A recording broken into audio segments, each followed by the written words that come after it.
کہ کوئی ایسی خاص بات نہیں ہوئی تھی. حضرت آدم کے معاملے میں بہت سالڈ قسم کا ایکسکیوز تھا ان کے پاس. وہ پیش کر دیتے کہ یہ شیطان نے مجھے گمراہ کیا ہے اور اس نے مجھے سے جھوٹی قسم کھائی ہے, قسم کھا کے مجھے یقین دلایا ہے. کوئی ایکسکیوز پیش نہیں کیا, تڑپ اٹھے اللہ تعالیٰ کی بارگاہ میں. تو اس کے نتیجے میں ان کے ذہن سے یہ چیز نکل گئی کہ عصر کی نماز میں نے نہیں پڑھی. اب جیسے سورج ڈوبا تو انہیں احساس ہوا.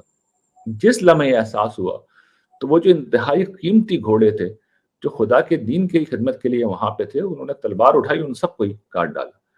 بسم اللہ الرحمن الرحیم. السلام علیکم جی. رمضان 2022 کے حوالے سے یہ بہت ہی اہم ہم 4 پارٹ سیریز آپ کے سامنے لے کے آئے ہیں, جس کے اندر ہم بہت ہی بنیادی اور اہم چیز ڈسکس کر رہے ہیں, اور وہ یہ کہ ہمارے جو بنانے والے ہیں اس کائنات کو, اس ایگزسٹنس کو بنانے والے اللہ تعالیٰ, ان کے اپنے بندوں سے مطالبات کیا ہیں, وہ چاہتے کیا ہیں. یہ ٹاپک اس لیے بھی بہت امپورٹنٹ ہے کہ اللہ تعالیٰ اپنے بندوں سے کیا چاہتے ہیں ایک بہت ہی, اس کو ایک بڑی کمپلیکیٹڈ چیز بنا دیا گیا ہے. لیکن اس کے اندر جو ہے ہمارے بھائی, جن کو میں ابھی ہمارے گیسٹ انوائٹ کروں گا ایز یوزول, انہوں نے ایک بہت بڑی خدمت انجام دی ہے کہ ایک ایسے وقت میں جب اللہ تعالیٰ کے ہم سے مطالبات کو ایک کمپلیکیٹڈ چیز بنا دیا گیا ہے, اس پہ کتنے فرقے کھڑے ہیں, آئیڈیالوجیز کھڑی ہیں, ہمارے ان بھائی نے ان مطالبات کو جو قرآن کے اندر اللہ تعالیٰ نے بتائے ہیں اور آپ صلی اللہ علیہ وسلم کے تھرو آخری دفعہ ہم تک پہنچے ہیں کہ آخر ہمارا بنانے والا اس امتحان میں ہم سے چاہتا کیا ہے, ان چیزوں کو ہمارے بھائی نے نکات کی صورت میں, 8 نکات کی صورت میں لوگوں کے لیے اویلیبل کر دیا ہے, جس سے یہ بہت بڑی خدمت ہے, جس سے فائدہ یہ ہوگا کہ ہم جیسے جو عام مسلمان ہیں ان کے لیے بہت آسانی پیدا ہو جائے گی کہ پوائنٹرز کی صورت میں ہمارے سامنے آ گیا کہ ہمارا رب ہم سے چاہتا کیا ہے. So without any delay I would like to invite ہمارے بہت پیارے بھائی, ہمارے بہت پیارے استاد, آپ ان کو ابو یحییٰ کے نام سے جانتے ہیں, جناب ڈاکٹر ریحان یوسفی. السلام علیکم سر, بہت بہت شکریہ آپ نے ہمیں ٹائم دیا. ریحان بھائی آپ کا بھی اچھا بہت جی, شکریہ جناب. تھینک یو جی. آگے بڑھتے ہیں. ریحان بھائی, سب سے پہلے بیفور وی موو فارورڈ ہم نے 4 پوائنٹس جو ہیں وہ ڈسکس کر لیے ہیں. آگے بڑھنے سے پہلے میں یہ چاہتا ہوں کہ ہم اس بات پہ روشنی ڈالیں کہ آخر یہ جو پوائنٹس ہیں, یعنی کہ اللہ تعالیٰ ہم سے کیا چاہتے ہیں, ان کو نکات کی صورت میں ہم لوگوں تک پہنچا رہے ہیں, اس کی اہمیت کیا ہے, سگنیفیکنس کیا ہے اس کی, کیا دنیا میں اس کی کوئی سگنیفیکنس ہے, یا پھر دنیا میں بس ہم نے سننا ہے, کچھ عمل کرنا ہے, کچھ نہیں کرنا, اور پھر مرنے کے بعد دیکھی جائے گی. جی ریحان بھائی. دیکھیے, میں یہ عرض کروں گا کہ اگر آپ دین کے کانٹینٹ کو اگر دیکھیں کہ وہ کن چیزوں پر مشتمل ہے, تو اس کی 2 بنیادی کیٹیگریز ہیں. ایک وہ جس کا تعلق یہ انسانوں سے ہے کہ انسانوں کے ساتھ درست معاملہ کرنے کی شکل کیا ہے, اور دین کے کانٹینٹ کا جو پہلا جز ہے, یہ تو دوسرا تھا, پہلا جز یہ ہے کہ ہمارے خالق, ہمارے مالک, ہمارے رب کے ساتھ درست تعلق کی اساسات کیا ہیں. ان میں سے جو چیز انسانوں سے متعلق ہے, دیکھیے اس کا ماخذ ہماری فطرت ہے, ہمارے اپنا اخلاقی شعور ہے, اور یہ چیز ہم پہلے سے ہی جانتے ہیں. یعنی اس حوالے سے حضرات انبیاء علیہم السلام آ کے کوئی نئی چیز نہیں دیتے, وہ سب انسانوں کو معلوم ہوتی ہے, وہ یاد دہانی کرا دیتے ہیں. یہ جو اللہ تعالیٰ کے ساتھ تعلق ہے, یہ وہ چیز ہے جہاں پر انسانیت نے ہمیشہ سمجھے ٹھوکر کھائی ہے, اور شیطان نے بھی, قرآن مجید سے معلوم ہوتا ہے کہ یہی چیلنج دیا تھا کہ میں اسی پہ بیٹھا ہوا ہوں, اور آپ سے جو تعلق ہے لوگوں کا وہ خراب کروں گا میں. تو انبیاء علیہ السلام کا جو بنیادی مشن ہے, اور جو چیز حضرات انبیاء کے بغیر معلوم ہی نہیں ہو سکتی اور جس میں اجتہاد بھی نہیں ہو سکتا, وہ یہی ہے کہ اللہ تعالیٰ کے ساتھ درست تعلق کی اساسات کیا ہیں. تو ہم پہ اللہ تعالیٰ کا یہ بہت بڑا کرم ہے کہ جو بات حضرات انبیاء علیہ السلام بیان کرتے چلے آ رہے تھے, وہ آخری دفعہ قرآن مجید میں رسول اللہ صلی اللہ علیہ وسلم نے ہمارے لیے بالکل محفوظ شکل میں چھوڑ دی ہے.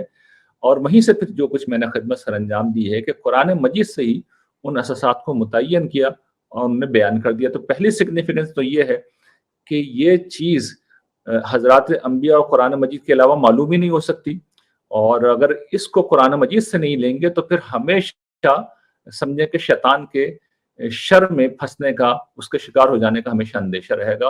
اور قیامت کے دن جب اللہ کے حضور پہنچیں گے تو بجائے لینے کے دینے پڑ جائیں گے. یعنی وہاں سوال یہ ہو جائے گا کہ یہ جو کچھ کرتے آئے ہو یہ بتاؤ کیوں کیا, میں نے تو نہیں کہا تھا. تو پہلی چیز تو اس حوالے سے بڑی سنگین ہے, اور یہی اس کی اہمیت بھی ہے. اس کا دوسرا عملی پہلو, وہ زیادہ پریکٹیکل اہمیت اس کی اس پہلو سے ہے کہ اسلام کی روحانیت جو ہے حقیقی معنوں میں وہ یہیں پہ بیان ہوئی ہے. اور اس میں ایک اس کا فائدہ تو وہ ہے کہ انسان کی نفسیات پہ، انسان کی جو روحانی کیفیت ہے اس پہ جو اثرات پڑتے ہیں وہ بڑے غیر معمولی ہیں. اور دوسری چیز یہ ہے کہ جب بندہ ان چیزوں کو اختیار کرتا ہے تو پھر جو سب سے اہم بات ہے کہ وہ اپنی اسی دنیا میں، اسی زندگی میں، جبکہ رب العالمین غیب میں، وہ خدا کا، اپنے رب کا تجربہ کر لے گا. اور یہ ایک ایسی بات ہے کہ جو شخص ان چیزوں کو کرے گا، میں بالکل سچ عرض کرتا ہوں، وہ چند مہینوں کے اندر اندر پروردگار عالم کا تجربہ کر لے گا. یہ محض دعویٰ نہیں ہے، یہ کر کے دیکھنے کی بات ہے. آپ کیجئے، ان چیزوں کو اختیار کیجئے، جلد یا بدیر. ہر شخص کے لحاظ سے کچھ مدت آگے پیچھے ہو سکتی ہے، اس کی کیفیات، اس کے جذبے کے لحاظ سے، لیکن آپ اپنے خالق کا تجربہ کریں گے. وہ غیب میں رہے گا، یوں نہیں ہوگا کہ کوئی آواز آئے گی، یوں نہیں ہوگا کہ کوئی ایسا مشاہدہ ہوگا جو ماحول الفطری ہے، لیکن عالم اسباب میں آپ کو پتہ چل جائے گا کہ کچھ چیز ہو رہی ہے جو غیر معمولی ہے، اور وہ خدا کی عنایت، اس کا فضل ہوگا. تو اسی کو میں کہہ رہا ہوں کہ خدا کا گویا کہ آپ اپنی زندگی میں تجربہ کر لیں گے. یہ اس کی پریکٹیکل افادیت ہے، عملی اس کا فائدہ جو سب سے بڑا ہمارے سامنے آتا ہے. بالکل، اسی لیے یہ بہت بہت امپورٹنٹ جو ہے وہ نکات ہیں. دو آپ نے چیزیں بتائی ہیں نا، 100% اگری ود اٹ. ایک تو یہ کہ اللہ سے تعلق ہی وہ واحد چیز ہے کہ یہ اگر ایک چیز خراب ہو گئی تو اس کے بعد باقی ساری چیزیں وہ ڈومینو کی طرح جو ہے وہ گر پڑیں گی اینڈ نتھنگ ول ورک. تو یہ اتنی کروشل چیز ہے کہ اللہ تعالیٰ سے تعلق ہمارا کیسا ہے، ہم ان کے مطالبات کیا سمجھ پائے ہیں، اس معاملے میں صحیح رستے پہ رہنا، اسی رستے پہ جو اللہ تعالیٰ نے بتایا ہے، بہت ضروری ہے. اور دوسری چیز بالکل آپ نے ٹھیک کہا کہ جیسے جیسے آپ اللہ تعالیٰ کی باتوں کے اوپر عمل کرتے جائیں گے، نیک نیتی سے، سنسیریٹی سے، تو ظاہری بات ہے وہ آواز تو نہیں آئے گی، کوئی نظر بھی کچھ نہیں آئے گا اس عالم سے، کیونکہ وہ تو نبیوں اور رسولوں کے ساتھ ہی اسپیسیفک معاملہ ہے. لیکن نظر کچھ آئے بغیر اور کوئی آواز آئے بغیر، بالکل آپ نے ٹھیک کہا، جتنا آپ ان مطالبات پہ عمل کرتے جائیں گے دیانتداری سے، سنسیریٹی سے، اللہ تعالیٰ بھی پھر اپنے آپ کو اسی دنیا کے اندر ظاہر کریں گے آپ کے سامنے اپنے آپ کو. اس کے بعد جی میں چاہتا ہوں کہ ہم ذرا میں ایک پچھلے 4 نکات کا خلاصہ پیش کروں، پھر ہم آگے بڑھتے ہیں. پچھلے 4 نکات یہ تھے جی کہ اللہ تعالیٰ ہم سے کیا چاہتے ہیں. سب سے پہلے پوائنٹ نمبر 1، تمام انسانوں سے اللہ تعالیٰ یہ چاہتے ہیں کہ ہم لوگ سوال پوچھیں کہ بھائی میں کیا ہوں، میں کون ہوں، اور انفس و آفاق کی نشانیوں پہ غور کریں. اور اس کا بیسک لیول یہ ہے کہ اس نتیجے پہ تو کم از کم پہنچے کہ ہمیں کوئی بنانے والا ہے، اور اس ایمان کے سفر کا آخری پھر جو پنکل ہے وہ یہ ہے کہ نبیوں رسولوں کی دعوت، کتابیں، اس کے تھرو ہم اس ایمان کے پنکل پہ پہنچیں جو اللہ تعالیٰ نے قرآن کریم کے اندر ہمیں متعین کر کے بتا دیا. یعنی کہ کیا؟ میرا ایک خدا ہے، توحید، اس کے نبیوں کے اوپر اور رسولوں کے اوپر ایمان، اس کے فرشتوں پہ ایمان، اس کی کتابوں پہ ایمان، اور آخرت کے اوپر اور ہماری آخرت کے اندر جواب دہی کے اوپر ایمان. یہ پہلا مطالبہ ہے اللہ تعالیٰ کا کہ انسان آئیڈیلی بیسک لیول سے شروع تو کرے اور اس ایکسٹریم لیول پہ پہنچے پرفیکشن کی ایمانیات کے. اس کے بعد پوائنٹ نمبر 2، اللہ تعالیٰ کا مطالبہ دوسرا یہ ہے انسان سے کہ جب انسان اس پوائنٹ پہ پہنچ جائے کہ ایمان آ جائے تو اس کے بعد پھر سرنڈر، پھر اطاعت، پھر عبادت، پھر ساری محبتیں، پھر ساری اوبیڈینس جو ہے وہ اللہ تعالیٰ کی ذات کو. اس کے بعد اللہ تعالیٰ کا مطالبہ تیسرا یہ ہے کہ انسان پھر ذکر کا مطلب پھر اللہ تعالیٰ کو یاد رکھے، فکر کا مطلب غور کرتا رہے چیزوں پہ، اپنے آپ کو ریمائنڈ کراتا رہے، اور پھر دعا وہ ایک بڑی بیسک چیز ہے کہ مانگے تو پھر اللہ تعالیٰ سے مانگے، جھولی پھیلائے تو پھر اللہ تعالیٰ سے پھیلائے. چوتھا پوائنٹ یہ ہے کہ اللہ تعالیٰ ہم سے چاہتے یہ ہیں کہ اس کے بعد پھر ہماری ساری محبتیں، ہماری ساری شکر گزاری، ہماری حمیت کے جذبے، وہ سب کچھ اللہ تعالیٰ سے جو ہے وہ ہمارا ایسوشیٹ ہو، کسی انسان سے نہیں، کسی مذہبی شخصیت سے نہیں، کسی نبی، کسی رسول، کسی پیر، فقیر، استاد نہیں. ساری محبتوں، عقیدتوں کا مرکز، شکر گزاری کا مرکز، حمیت کے جذبات کا مرکز ایک ہستی، میرا بنانے والا، میرا رب اللہ تعالیٰ. ان سارے جذبات کا ہدف اللہ تعالیٰ ہونے چاہیے. یہ اللہ تعالیٰ کا مطالبہ ہے. نمبر 1 پرائیورٹی پھر اللہ تعالیٰ ہونی چاہیے، باقی ساری محبتیں سیکنڈری، ساری عقیدتیں سیکنڈری، سب چیزیں سیکنڈری، نمبر 1 پھر اللہ تعالیٰ. جی سر، اب ہم آتے ہیں پوائنٹ نمبر 5 کی طرف ریحان بھی، جس کو آپ نے لکھا ہے کہ جذبہ خدا خوفی خدا خوفی اور تقوی، اس کے اوپر آپ روشنی ڈالیے گا، پھر میں آپ کے سامنے اپنا سوال لے کے آؤں گا. جی ریحان بھائی. دیکھیے جو خدا خوفی ہے، اللہ کا خوف ہے، اس کے بارے میں عام طور پہ یہ سمجھا جاتا ہے کہ یہ کوئی منفی جذبہ ہے. یہ ایسا نہیں ہے. قرآن مجید نے اس کو جگہ جگہ خدائے رحمان کے خوف سے تعبیر کیا ہے. خدائے رحمان کا مطلب یہ ہے کہ ہم جس دنیا میں رہتے ہیں ہم نعمتوں میں رہتے ہیں، ہم خدا کی عنایتوں کے اندر زندہ ہیں. تو خدا کی نعمتیں ہیں، عنایتیں ہیں، ہر وقت ہم خدا کی رحمتوں کے سائے میں ہوتے ہیں. ہم سانس لے رہے ہیں،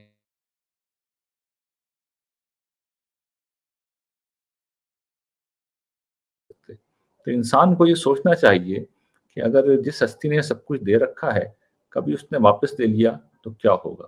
یعنی خدا کا جو خوف ہے وہ کسی خطرناک چیز کا خوف نہیں ہے، بلکہ وہ ایک کریم و مہربان ہستی کی ناراضی کا اندیشہ ہے. تو یہ اس کو دیکھنے کا درست زاویہ ہے. اچھا، پھر قرآن مجید بیان کرتا ہے کہ وہ جو خدا ہے ایک طرف تو مہربان ہے، رحم کرنے والا ہے، دوسرا وہ بہت بلند و عظیم بھی ہے. تو اس کی عظمت جب انسان، جیسا کہ وہ بھی پیچھے بات بھی ہوئی کہ ذکر و فکر میں انسان جب غور کرتا ہے انفس و آفاق کی نشانیوں پہ، تو خدا کی ہستی کی جو عظمت سامنے آتی ہے، اس کائنات کی وسعت مثال کے طور پر اگر اس کے بارے میں انسان جان لے تو وہ لرز اٹھتا ہے کہ اتنی عظیم اور غیر معمولی کائنات بنانے والا رب خود کتنا عظیم ہوگا. تو یہ جو لرزہ ہے، رہبت ہے، قرآن مجید یہ الفاظ استعمال کرتا ہے کہ رہبت پھر پیدا ہونی چاہیے، پھر خشوع پیدا ہونا چاہیے. خشوع کیا ہے؟ عظمت کے احساس سے آپ دب رہے ہیں، آپ کے اوپر دبدبہ طاری ہو گیا، آپ کے اوپر روب طاری ہو گیا ہے. اور اخبات، خضوع، یعنی اخبات کا مطلب یہ ہے کہ پھر انسان سب جگہوں سے کٹتا ہے اور پھر اس عظیم ہستی کو گویا اس کی طرف متوجہ ہو جاتا ہے، یعنی اپنا فوکس، اپنا رخ اسی کی طرف کر لیتا ہے. تو یہ سارے شیڈز ہیں جو قرآن مجید کے اندر بیان ہوئے ہیں کہ خشوع ہو، تذلل ہو، رہبت ہو انسان کے اوپر، اخبات ہو. تو یہ ساری چیزیں ہیں جو انسان کے اوپر جب طاری ہوتی ہیں تو پھر آخر میں وہ مقام آ جاتا ہے کہ انسان جو ہے اس خدائے رحمان کی گرفت سے بچنا چاہتا ہے، اس کی پکڑ سے بچنا چاہتا ہے. وہ جانتا ہے کہ ایک آنے والی دنیا ہے جہاں پر اس کی ایک طرف تو ساری نعمتیں جمع ہیں اور دوسری طرف اس کا سارا عذاب جہنم کی شکل میں جمع ہے. تو وہ اس سے بچنا چاہتا ہے. اس سے بچنے کے لیے وہ خدا کی نافرمانی کو چھوڑتا ہے، اور جب اس کی نافرمانی کو چھوڑتا ہے تو پھر تقوی وجود میں آتا ہے، پرہیزگاری وجود میں آتی ہے، اور انسان ایک بہت ہی پاکیزہ زندگی گزارتا ہے. انسان خدا کی حدود کو یعنی کہ ان کو پاس کرنے والا، ان کا لحاظ کرنے والا، ان کے مطابق زندگی گزارنے والا بن جاتا ہے. تو یہ وہ مطالبہ ہے جو قرآن مجید کرتا ہے. اور جو شخص یہ کام کرتا ہے تو قرآن مجید نے ایک مختصر بات کی ہے کہ جنت جو ہے وہ عدت للمتقین، وہ ایسے ہی متقین کے لیے بنائی گئی ہے. بالکل ٹھیک ریحان بھائی. یہاں پہ ذرا اس بات پہ بھی روشنی ڈالیے گا کہ اکثر لوگ یہ اعتراض بھی بہت بڑا کرتے ہیں کہ قرآن کریم کے اندر، جو کہ اللہ تعالیٰ کی لٹرلی آڈیو ریکارڈنگ ہے، اس کے اندر اللہ تعالیٰ بڑا یہ اسلوب اپناتے ہیں کہ وہ ایک تو اپنی جہنم کا خوف بھی دلاتے ہیں، سزاؤں کا خوف بھی دلاتے ہیں. لوگوں کو ذرا یہ بات بڑی معیوب لگتی ہے ایک ایسی ہستی کی طرف سے جو کہ یعنی کہ اللہ تعالیٰ ہے، خدا ہے، وہ سب چیزوں کو بنانے والا گاڈ. تو وہ کہتے ہیں کہ یار یہ بڑی عجیب سی تھوڑی بات لگتی ہے کہ وہ دھمکا رہے ہیں، جیسے دھمکی دے رہے ہیں اور خوف دلا رہے ہیں. اور دوسری چیز یہ کہ وہ ریوارڈ کا لالچ بھی دیتے ہیں، یعنی اچھے کام کرنے کے اوپر وہ جنت کا لالچ، ریوارڈ کا لالچ. تو اس بارے میں ذرا روشنی ڈالیے گا جہاں بھائی. دیکھیے جی، آپ کی بات بالکل صحیح ہے. ہمارے ہاں ہماری جو ایتھکس ہیں اس کے اندر یہ چیز بری سمجھی جاتی ہے کہ لالچ انسان کو دیا جائے یا ڈرا دھمکا کے کوئی کام کرایا جائے. یہ کوئی اچھی چیز ہماری یہاں نہیں سمجھی جاتی. لیکن قرآن مجید یہ کام کرتا ہی نہیں ہے. یعنی قرآن مجید کی اصل دعوت کیا ہے پہلے تو اس کو سمجھ لیں. وہ اصل میں جس طرح میں نے بیان کیا کہ وہ ایک اخلاقی دعوت ہے، وہ انسانوں کے ساتھ اچھا سلوک کرنے کی دعوت ہے، وہ خدائے رحمان کو پہچان کر اس کے حق ادا کرنے کی دعوت ہے. تو اصل میں یہ اخلاقی دعوت ہے. اور جب آپ اخلاقی دعوت دیتے ہیں تو یہ بالکل ایتھیکل چیز ہے، اس میں تو کوئی چیز غلط نہیں ہے. اچھا، اس کے بعد اب اللہ تعالیٰ یہ بتاتے ہیں کہ یہ جب دعوت تم قبول کر لو گے اور اس کے تقاضوں کو نبھاؤ گے، چاہے وہ خدا کے حوالے سے ہوں چاہے وہ انسانوں کے حوالوں سے، تو پھر یہ میرا وعدہ ہے کہ میں تمہیں اپنی فردوس بری میں، اور اس کے ساتھ وہ جو تقاضے ہیں اور جو بڑے ہی اخلاقی تقاضے ہیں، عدل ہے، احسان ہے، لوگوں کے ساتھ اس میں سلوک ہے، انفاق ہے، اسی طریقے سے ان چیزوں سے روکا ہے، حق تلفی ہے، فواہش ہے، ظلم و زیادتی ہے. کوئی شخص اگر ان چیزوں کو وائلیٹ کرتا ہے تو پھر وہ بتاتے ہیں کہ آگے ایک دنیا آ رہی ہے جہاں پر ایسے لوگوں کو بہرحال ان کے برائیوں کی سزا ملے گی. تو یہ جزا و سزا کا وہ ایک ضابطہ ہے جو سامنے رکھ دیتے ہیں. اور آپ مجھے بتائیے اس میں کیا چیز غیر اخلاقی ہے؟ یہ تو خود ہم نے بھی قائم کر رکھا ہے اس دنیا کے اندر. اگر یہ سزا و جزا کا تصور نہ ہو تو عدالتیں پھر ہم کیوں قائم کریں؟ کیوں ہم اپنے لوگوں کو نشان حیدر جس طرح ہم دیتے ہیں، لوگوں کی خدمات کا ہم بدلہ دیتے ہیں، مختلف قسم کے ایوارڈ ہیں جو ہمارے یہاں دیے جاتے ہیں. تو یہ ساری چیزیں اسی اصول کے اوپر قائم ہیں، ان میں سے کوئی چیز بھی غیر اخلاقی نہیں ہے. ہاں، ہوتا یہ ہے کہ جب اللہ تعالیٰ یہ بتاتے ہیں، یہ انذار و بشارت کرتے ہیں، تو انسان کے اندر پھر جو جذبات پیدا ہوتے ہیں وہ خوف اور طمع کے جذبات ہیں. وہ ہمارے اندر پیدا ہوتے ہیں، بڑے فطری جذبات ہیں، بڑے نیچرل ہیں، وہ ہونے چاہیے. لیکن ترتیب اگر درست سامنے رہے کہ اصل مطالبہ ایک اخلاقی مطالبہ ہے، اس کے اوپر سزا و جزا کا تصور ایک اخلاقی تصور ہے. ان سب چیزوں کو سننے کے بعد انسان کے اندر یہ فیلنگ ہوتی ہے کہ خوف پیدا ہوتا ہے اور طمع پیدا ہوتا ہے. تو قرآن مجید ان کو اسی لحاظ سے بیان کرتا ہے.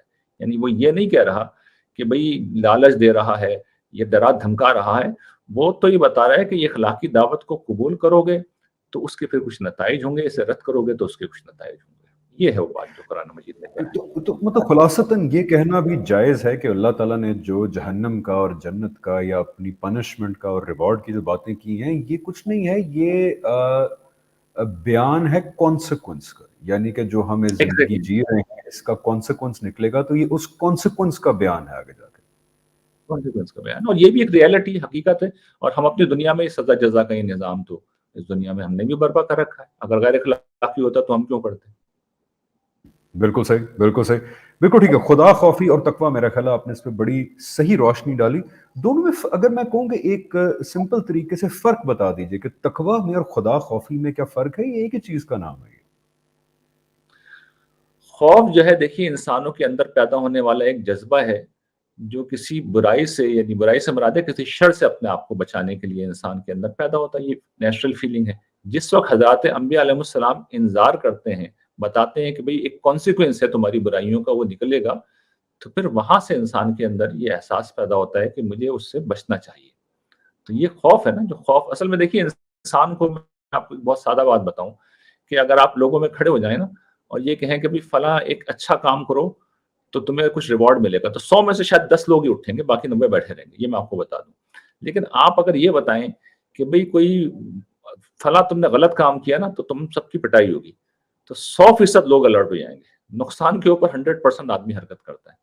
تو اس پس منظر میں اللہ تعالیٰ انذار کا کام انبیاء سے کراتے ہیں اور انسان پھر موٹیویٹ ہوتا ہے اور حرکت میں آتا ہے. اور جب وہ حرکت میں آتا ہے تو جو وہ عملاً رویہ اختیار کرتا ہے وہ تقویٰ ہے. یعنی وہ حدود کی پاسداری کرتا ہے، خدا کی نافرمانی سے بچتا ہے. تقوی کا لفظی مطلب ہوتا ہے بچنا. اس دنیا میں خدا کی نافرمانی سے بچنا اور آخرت میں برے اعمال کے نتائج سے بچنا، یہ اس کا مفہوم ہے. بالکل ٹھیک ہے. آئی تھنک بہت زبردست طریقے سے آپ نے بتایا ریحان بھائی. اب آگے چلتے ہیں.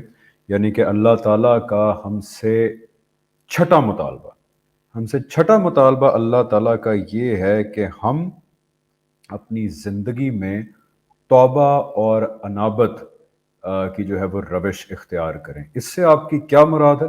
دین لیٹس انشاءاللہ put the questions forward to you. جی ریحان بھائی، توبہ اینڈ انابت. دیکھیے انسان جب تقوی کے راستہ اختیار کرتا ہے تو وہ خدا کی نافرمانی سے بچنے کی پوری کوشش کرتا ہے. لیکن بہرحال انسان تو انسان ہے، انسان بھول بھی جاتا ہے، اس کے اوپر نسیان کی کیفیت بھی طاری ہوتی ہے، انسان کے اوپر غفلت کی کیفیت بھی طاری ہوتی ہے. پھر انسان کے اندر جذبات ہیں، انسان کے اندر خواہشات ہیں. اس دنیا میں بڑی اٹریکشنز ہیں، شہوات ہیں جو انسانوں کو اپنی طرف متوجہ کرتی ہیں. تو ایک طرف خارج میں اٹریکشن ہے، ایک طرف ہمارے اندر جذبات ہیں، ہمارے اندر خواہشات ہیں، اور اسی طریقے سے ہم بھول بھی جاتے ہیں. ہم ہر وقت الرٹ رہ بھی نہیں سکتے. جب یہ ساری چیزیں انسانی حقائق ہیں تو پھر اس کا ایک نتیجہ نکلتا ہے، اور نتیجہ یہ نکلتا ہے کہ ہماری کوشش کے باوجود بھی ہم سے خدا کی نافرمانی ہو جاتی ہے، ہم پہ غفلت طاری ہوتی ہے اور بعض اوقات ہم بڑے جرائم بھی کر دیتے ہیں. تو یہ ساری چیزیں انسان جب تک انسان ہے انسان کے ساتھ ہوتی رہیں گی. تو اب ہو گیا، چلیے نافرمانی ہو گئی، گناہ ہو گئی، گناہ ہو گیا، یہ ساری چیزیں ہو گئی، تو اس کے بعد کیا اطمینان کے ساتھ بیٹھے رہیں؟ کوئی اس کے بعد انسان کو توجہ نہیں ہوگی، یا گناہوں میں انسان آگے بڑھتا چلا جائے. تو قرآن مجید ہمیں یہ راستہ بتاتا ہے کہ یہ اللہ تعالیٰ نے مان لیا کہ تم انسان ہو، تم کمزور ہو، تم بھولو گے، تم پہ غفلت طاری ہوگی، تم خواہشات کے اسیر ہوگے، تم جذبات کا شکار ہوگے. لیکن جب یہ ہو جائے تو اس کے بعد خدا کی طرف لوٹو، خدا کی طرف متوجہ ہو، پلٹ کے آؤ. جب تم پلٹ کے آؤ گے، توبہ کرو گے، رجوع کرو گے، تو پھر تمہارا خالق و مالک بڑا مہربان ہے، بڑا کریم ہے. وہ اس گناہ کو تمہارے نامہ اعمال سے مٹا دے گا، آخرت کی شرمندگی، رسوائی اور پکڑ سے بچائے گا، بلکہ تمہیں اپنے فضل و کرم سے نوازے گا. شرط یہ ہے کہ توبہ ویسے کی جائے جیسے کہ توبہ کا قانون ہے. یعنی یہ توبہ زبان سے استغفر اللہ کہہ دینے کا نام نہیں ہے، بلکہ توبہ اس چیز کا نام ہے کہ آدمی کے دل میں حقیقی معنوں میں ندامت پیدا ہو، شرمندگی کا احساس اس کے اندر پیدا ہو، اسے لگے کہ واقعتاً اس سے غلطی ہوئی ہے. نمبر 1. اس کے بعد دوسری چیز پھر وہ یہ کرے کہ وہ اپنے اس گناہ کا اللہ تعالیٰ کی بارگاہ میں اقرار کرے، رجوع کرے، اور ساتھ میں یہ عزم کرے کہ میں آئندہ اس کی طرف نہیں لوٹوں گا. یہ عزم بھی ہونا چاہیے. اور پھر تیسری چیز یہ کہ اگر گناہ کی نوعیت ایسی ہے کہ اس میں کوئی تلافی کرنی ہے، یعنی فرض کر لیں کسی کا دل دکھایا ہے، دل آزاری کی ہے، تو اس سے جا کے انسان پھر معذرت کرے. اسی طریقے سے اگر کوئی کفارہ ادا کرنا ہے، کوئی خدا کی حد ایسی پامال کی ہے جس میں کفارہ تھا، تو وہ کفارہ ادا کرے. تو معافی کے ساتھ تلافی کرنا بھی یہ ضروری ہے. جب یہ تین چیزیں جمع ہو جائیں گی تو پھر یہ گویا کہ حقیقی معنی میں وہ توبہ ہے جس کے بعد قرآن مجید یہ بتاتا ہے، اللہ تعالیٰ گارنٹی کرتے ہیں کہ پھر وہ بندے کی توبہ کریں گے. اس میں ایک اور چیز کا بھی خیال رکھنا چاہیے کہ یہ سارے کام فوراً ہونے چاہیے. یعنی جب فوری طور پہ ہوگا تو توبہ کے نتیجے میں بخشش گارنٹیڈ ہے. جس وقت اس کو آپ موت تک ڈیلے کرتے ہیں تو قرآن مجید کہتا ہے کہ پھر کوئی معافی نہیں ہے. اور اگر معاملہ بیچ میں ہو تو پھر قرآن مجید خاموش ہے. خاموش ہے تو یہ بہرحال ایک رسکی بزنس ہے. تو جیسے ہی زندگی میں جس لمحے احساس ہو پوری قوت کے ساتھ لوٹ کے آ جانا چاہیے. اور اللہ تعالیٰ کی رحمت سے امید یہی ہے کہ وہ بیچ میں اس لوٹ آنے کو بھی قبول کریں گے. اور اس کا آخری اہم فیکٹر یہ ہے اس کے اندر کہ یہ جو توبہ کا وصف قرآن مجید میں بیان ہوا ہے، یہ صرف گناہوں کے ساتھ ہی بیان نہیں ہوئے، بلکہ بندہ مومن کا ایک مستقل وظیفہ یہ بیان ہوا ہے. حضور کے متعلق آتا ہے روایات کے اندر، حضور 70 دفعہ 100 دفعہ دن میں توبہ کیا کرتے تھے. آپ کی یہ دعائیں ہیں اس کے اندر بھی جگہ جگہ ہم دیکھتے ہیں. تو یہ وہ جو توبہ کا یہ شیڈ ہے، یہ اپنے گناہوں سے زیادہ اصل میں خدا کی عظمت کا اظہار ہے کہ وہ اتنی بلند ہستی ہے کہ اس کی بارگاہ میں کوئی اچھا کام بھی کر رہا ہوں تو اس کی شان کے مطابق تو نہیں ہے. تو اس احساس سے بھی انسان بار بار معذرت کرتا ہے، لوٹتا ہے خدا کی طرف. اور بہرحال انسان کمزور ہے، جانے انجانے میں بھی کچھ ہو جائے تو ایسا نہیں ہوتا کہ وہ غافل ہے، بلکہ وہ توبہ کرتا رہتا ہے. تو یہ توبہ کے حوالے سے قرآن مجید کے کچھ اور بیانات ہیں. اس میں دو چیزیں اور ہیں. ایک یہ کہ انسان کو منیبین الیہ کے الفاظ سے جو قرآن مجید نے بیان کیا ہے کہ بندہ مومن کے اندر جذبہ انابت ہوتا ہے، خدا کی طرف متوجہ رہنے کا ایک جذبہ ہوتا ہے، اور اس کا نتیجہ یہ رہتا ہے کہ انسان جو ہے وہ یوں نہیں ہوتا کہ غفلت اس کے اوپر حاوی ہو جائے.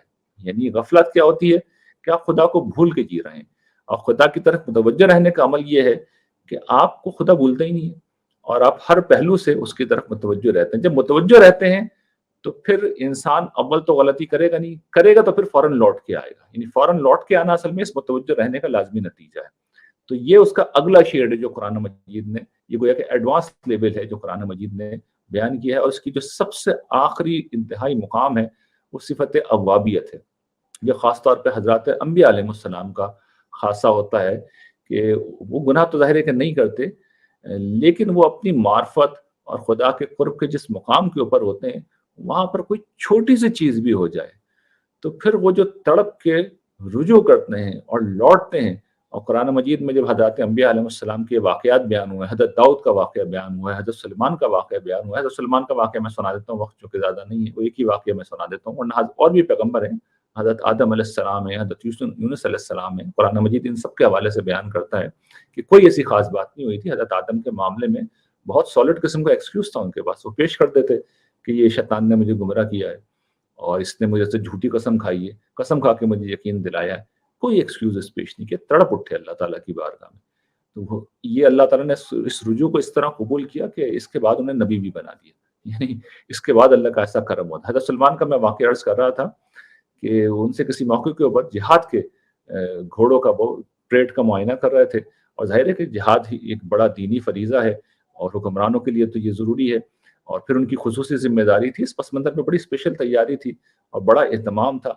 اسی میں عصر کا یہ معاملہ شروع ہوا ہوگا اور مغرب ہو گئی، سورج ڈوب گیا. اور ظاہر بات ہے کہ آدمی کاروبار حکومت میں مصروف ہوتا ہے، لوگ ہوتے ہیں، تو اس کے نتیجے میں ان کے ذہن سے یہ چیز نکل گئی کہ عصر کی نماز میں نے نہیں پڑھی.